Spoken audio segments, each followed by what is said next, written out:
حضرت صلی اللہ علیہ وآلہ وسلم پر وحی کا ابتدائی دور اچھے سچے پاکیزہ خوابوں سے شروع ہوا۔ آپ خواب میں جو کچھ دیکھتے وہ صبح کی روشنی کی طرح صحیح اور سچا ثابت ہوتا۔ پھر من جانب قدرت آپ تنہائی پسند ہو گئے اور آپ نے غار حرا میں خلوت نشینی اختیار فرمائی اور کئی دن اور رات وہاں مسلسل عبادت اور یاد الہی و ذکر میں مشغول رہنے لگے۔ جب تک گھر آنے کو دل نہ چاہتا توشہ ہمراہ لیے ہوئے وہاں رہتے۔ توشہ ختم ہونے پر ہی اہلیہ محترمہ حضرت خدیجہ رضی اللہ تعالی عنہا کے پاس تشریف لاتے اور کچھ توشہ ہمراہ لے کر پھر وہاں جا کر خلوت گزین ہو جاتے۔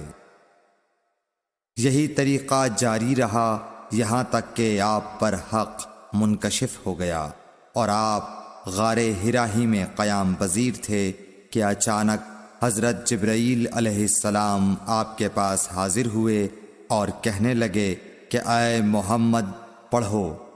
آپ فرماتے ہیں کہ میں نے کہا کہ میں پڑھنا نہیں جانتا۔ آپ صلی اللہ علیہ وسلم فرماتے ہیں کہ فرشتے نے مجھے پکڑ کر اتنے زور سے بھینچا کہ میری طاقت جواب دے گئی۔ پھر مجھے چھوڑ کر کہا پڑھو۔ میں نے پھر وہی جواب دیا کہ میں پڑھا ہوا نہیں ہوں۔ اس فرشتے نے مجھ کو نہایت ہی زور سے بھینچا کہ مجھ کو سخت تکلیف محسوس ہوئی۔ پھر اس نے کہا کہ پڑھ۔ میں نے کہا میں پڑھا ہوا نہیں ہوں۔ فرشتے نے تیسری بار مجھ کو پکڑا اور تیسری مرتبہ پھر مجھ کو بھینچا۔ پھر مجھے چھوڑ دیا اور کہنے لگا کہ پڑھو اپنے رب کے نام کی مدد سے جس نے پیدا کیا اور انسان کو خون کی پھٹکی سے بنایا۔ پڑھو اور آپ کا رب بہت ہی مہربانیاں کرنے والا ہے۔ بس یہی آیتیں آپ حضرت جبرائیل علیہ السلام سے سن کر اس حال میں غار حرا سے واپس ہوئے کہ آپ کا دل اس انوکھے واقعے سے کانپ رہا تھا۔ آپ حضرت خدیجہ کے ہاں تشریف لائے اور فرمایا کہ مجھے کمبل اوڑھا دو، مجھے کمبل اوڑھا دو۔ لوگوں نے آپ کو کمبل اوڑھا دیا۔ جب آپ کا ڈر جاتا رہا تو آپ نے اپنی زوجہ محترمہ حضرت خدیجہ رضی اللہ تعالی عنہا کو تفصیل کے ساتھ یہ واقعہ سنایا اور فرمانے لگے کہ مجھ کو اب اپنی جان کا خوف ہو گیا ہے۔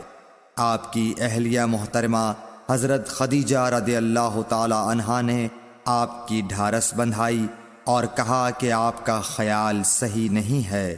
اللہ کی قسم آپ کو اللہ کبھی رسوا نہیں کرے گا۔ آپ تو اخلاق فاضلہ کے مالک ہیں۔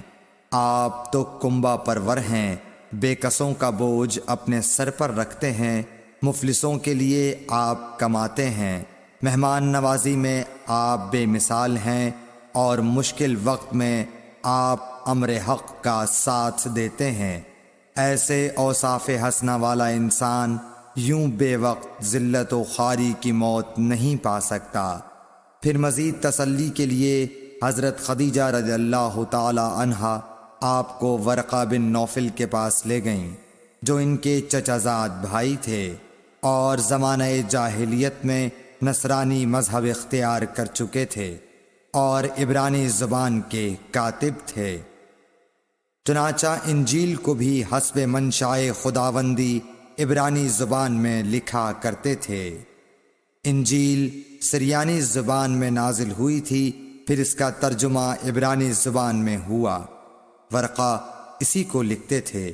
وہ بہت بوڑھے ہو گئے تھے، یہاں تک کہ ان کی بینائی بھی رخصت ہو چکی تھی۔ حضرت خدیجہ رضی اللہ تعالی عنہا نے ان کے سامنے آپ کے حالات بیان کیے اور کہا کہ اے چچا زاد بھائی، اپنے بھتیجے محمد صلی اللہ علیہ وسلم کی زبانی ذرا ان کی کیفیت سن لیجئے۔ وہ بولے کہ بھتیجے آپ نے جو کچھ دیکھا ہے اس کی تفصیل سناؤ۔ چنانچہ آپ صلی اللہ علیہ وآلہ وسلم نے از اول تا آخر پورا واقعہ سنایا، جسے سن کر ورقہ بے اختیار ہو کر بول اٹھے کہ یہ تو وہی ناموس معزز رازدان فرشتہ ہے جسے اللہ نے حضرت موسیٰ علیہ السلام پر وحی دے کر بھیجا تھا۔ کاش میں آپ کے اس عہد نبوت کے شروع ہونے پر جواں عمر ہوتا، کاش میں اس وقت تک زندہ رہتا جب کہ آپ کی قوم آپ کو اس شہر سے نکال دے گی۔ رسول کریم صلی اللہ علیہ وآلہ وسلم نے یہ سن کر تعجب سے پوچھا کہ کیا وہ لوگ مجھ کو نکال دیں گے، حالانکہ میں تو ان میں صادق و امین و مقبول ہوں۔ ورقہ بولا، ہاں یہ سب کچھ سچ ہے، مگر جو شخص بھی آپ کی طرح امر حق لے کر آیا لوگ اس کے دشمن ہی ہو گئے ہیں۔ اگر مجھے آپ کی نبوت کا وہ زمانہ مل جائے تو میں آپ کی پوری مدد کروں گا، مگر ورقہ کچھ دنوں کے بعد انتقال کر گئے، پھر کچھ عرصے تک وحی کی آمد موقوف رہی۔ صحیح بخاری حدیث نمبر 3۔